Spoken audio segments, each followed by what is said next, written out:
inyuma ya Mona Walda kwerekana yuko yamaze kwakira Yesu Kristo nk'umwami n'umukiza w'ubugingo bwiwe kubatizwa. Of course benshi baravuzwe amajambo menshi cyane ati Mona Walda ashobora kuba yaheze umuziki abandi ati Mona Walda haha ibintu byinshi, ariko rero kuri Insta story yiwe Mona Walda yariko arishura ibibazo bimwe ku bibazo ariko bagenda bamubaza abantu aho yaciye kubita ati no jewe sindaheba kuririmba sindaheba umuziki, so gusa kubatizwa nyene nk'umukristo nyene ni ibintu vyiza nyene kandi ibintu bisanzwe. So iyo nkuru twarayiretse, of course murabizi twarafatiriwe cyane, nashaka ndabazanire ku nkuru iramvuye, ariko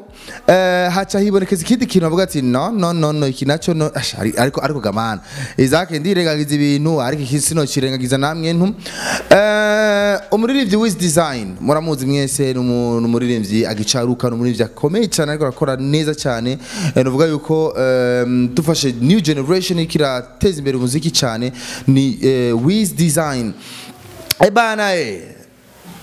arakufata ifoto ya Mona Walda arakubita kuri Instagram yiwe na Facebook yiwe akubita gati genda mukundu no mwana, acakubita kwa emoji yo kurira nibi love vyinshi, acakubita kwa #African Badman. Amakomantere arasesekara menshi cyane, icaje rero gutangaza benshi nicaje kugwa gitumo benshi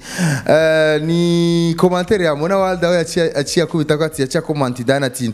ivyo nivyo kutari bwambwire nturare utarivuze, acakubita ko emoji yo gutwenga ati WhatsApp yanjye urayizi, acara twenga cyane benshi ati Mona Walda ashobora kuba yishuye kuri no comment bivuye mu mutima koko, abana ati no ashobora kuba like yashatse gusa kumucokoza.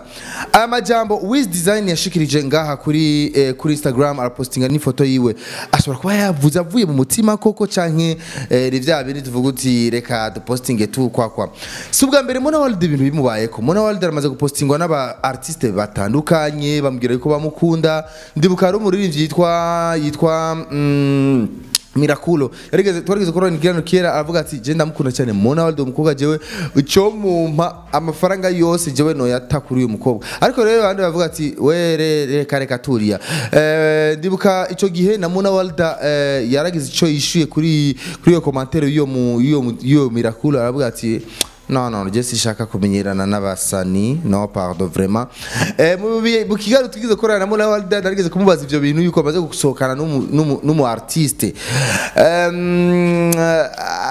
aravyanka, ariko nimba muvyibuka byarigeze no kuvugwa yuko Mona Walda ashobora kuba yarigeze guca mu rukundo na Double J, ariko mu nyuma yaho birahera tutazi ngene vyaheze. Ariko kandi ndabibutse yuko Mona Walda naho ahura n'izi challenge abastari bakamupostinga bariko baramubwira ko bamukunda kwa urabona ngene Mona Walda nakadada keza gahagaze neza murabibona, ariko rero bivanye n'ibi byose Mona Walda nta musi numwe arigera postinga yuko postinga umusheri wiwe cyangwa postinga couple yiwe. Narigeze kumubaza nivyo impamvu atakunda gupostinga ama couple yiwe, yambwiye ati Jesse ngunda gupostinga ama couple yanje kuko aho twahuriye n'umusheri wanje uwo tuba turi kumwe nawe mu rukundo sinibaza yuko biba bikenewe yuko abantu bose bamumenya. Rero ico ngiye gukora rero ngiye kumurondera kwanza Wiz Design menye exactement Wiz ibi bintu wavuze kuri Mona Walda wanditse ati Mona Walda uramukunda uri mu gupfa. Mona Walda arakwishura ati nturarutarivuze wa mugabo ushobora kuba wararivuze cyangwa uracamutinya cyangwa n'ivya biri byo kuri rezo sose mutani witinye wangu niwitinye we kubitako bishobotse gendo muririmbire nyampinga kugira byose bigira inzira maze nawe aca kuririmbira shaka nyampinga bice bifatana maze bice bigira inzira. Nuko rero reka turidire turaya ivyo bigiye guherera kuko attention ibi ni bintu biri amajambo Wiz Design yanditse ari serious cyane hari ku munsi wejo aho ya majambo yanditse ubona yuko